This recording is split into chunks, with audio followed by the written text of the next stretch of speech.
Yang terhormat Bapak Menko Ekonomi, Bapak Menkes, Panglima, Kepala BNPB, dan rekan-rekan media, menambahkan yang tadi sudah dijelaskan oleh Bapak Panglima bahwa terkait dengan meningkatnya angka COVID pasca arus balik, dari hasil evaluasi kita dapati bahwa rata-rata terjadi karena klaster kerumunan. Apakah klaster itu muncul karena kegiatan silaturahmi, kemudian kegiatan kunjungan ke tempat wisata ataupun kunjungan ke family. Sehingga dari situ kita melihat terjadi peningkatan. Hal tersebut semakin meningkat karena mulai muncul kecenderungan masyarakat mulai berkurang kedisiplinannya terkait dengan masalah penggunaan masker.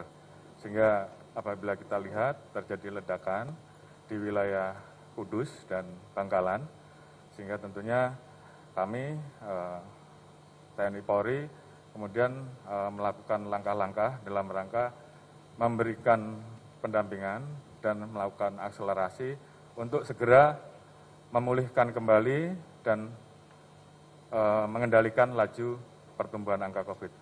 Sebagaimana kita ketahui bahwa saat ini di wilayah Kudus, zona merah itu ada di wilayah 60 desa. Sehingga kemudian kami TNI Polri menurunkan tim untuk memperlakukan kegiatan pengetatan dan penguatan PPKM Mikro dengan menambah personel untuk membatasi kegiatan ataupun ruang gerak dari masyarakat yang ada di 6 desa dan melakukan pemeriksaan terhadap masyarakat yang keluar masuk. Kemudian juga terkait dengan tingginya angka tersebut, kita melakukan kegiatan tambahan untuk memperkuat tracing dan testing dengan menambah personel sehingga kemudian yang kedapatan reaktif ini kemudian kita berikan treatment khusus dengan diarahkan untuk isolasi mandiri sambil menunggu hasil PCR.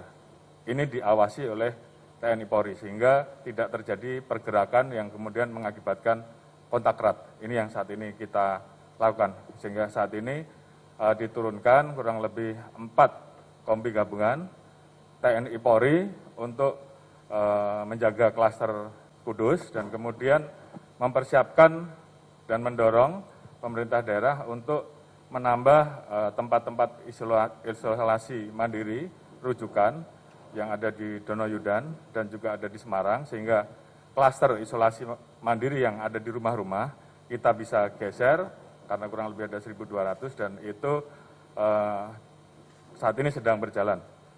Harapan kita dalam beberapa hari ke depan klaster Kudus terkait dengan laju pertumbuhan COVID-nya bisa kita antisipasi.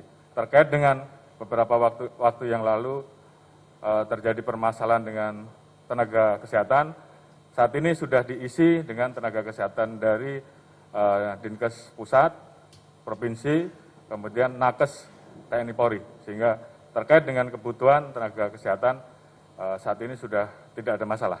Dan kemudian untuk wilayah Bangkalan, saat ini juga sudah dilaksanakan kegiatan PPKM yang ditingkatkan di 3 kecamatan.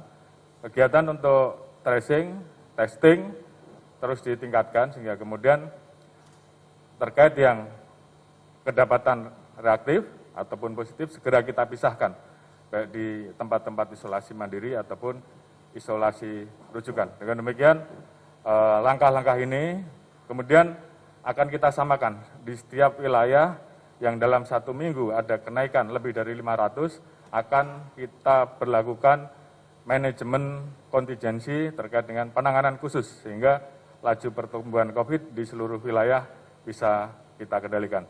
Demikian, terima kasih. Wassalamualaikum warahmatullahi wabarakatuh.